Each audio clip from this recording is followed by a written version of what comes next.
क्या आपने कभी सोचा कि भगवान विष्णु जैसे सृष्टि के पालनहार अपने सारे वैभव और सुख को छोड़कर एक असुर राजा के दरवाजे पर पहरा क्यों देने लगे?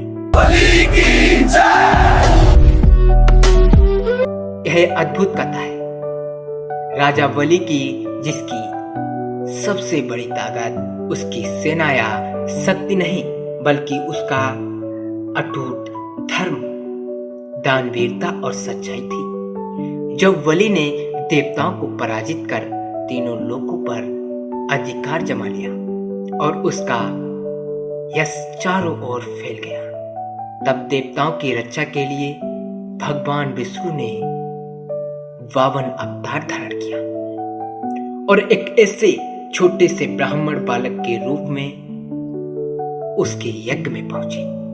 वहां उन्होंने केवल 3 पग भूमि मांगी, जिसे सुनकर बलि हंस पड़ा और वचन दे दिया।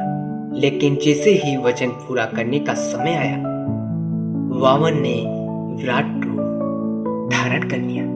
एक कदम में पूरी पृथ्वी, दूसरे में स्वर्ग नाप लिया और तीसरे कदम के लिए जब कुछ नहीं बचा तो बलि ने बिना झिझक अपना सिर अर्पित कर दिया। उसकी इस अटूट भक्ति और वचन की शक्ति से प्रसन्न होकर भगवान ने उसे पाताल लोक का राजा बना दिया और स्वयं उसके द्वारपाल बनकर रहने लगे। उधर वैकुंठ में माता लक्ष्मी अपने पति के वियोग में अत्यंत दुखी थी। नवनारद मुनि की सलाह पर उन्होंने एक साधारण स्त्री का रूप धारण कर पाताल लोक पहुंचकर राजा बलि को राखी बांधी और उसे अपना भाई बना लिया। बदले में जब बलि ने वचन निभाने के लिए कुछ मांगने को कहा तो माता लक्ष्मी ने अपने पति को ही वापस मांग लिया।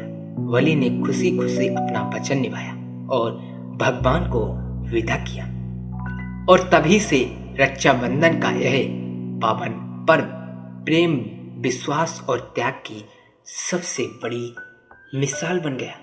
और यह कहानी हमें सिखाती है कि सच्चा धर्म केवल शक्ति में नहीं बल्कि वचन निभाने, अहंकार और छोड़ने और सच्चे प्रेम में है। क्योंकि जब भक्ति सच्ची होती है तो भगवान भी भक्त के सामने झुक जाते हैं।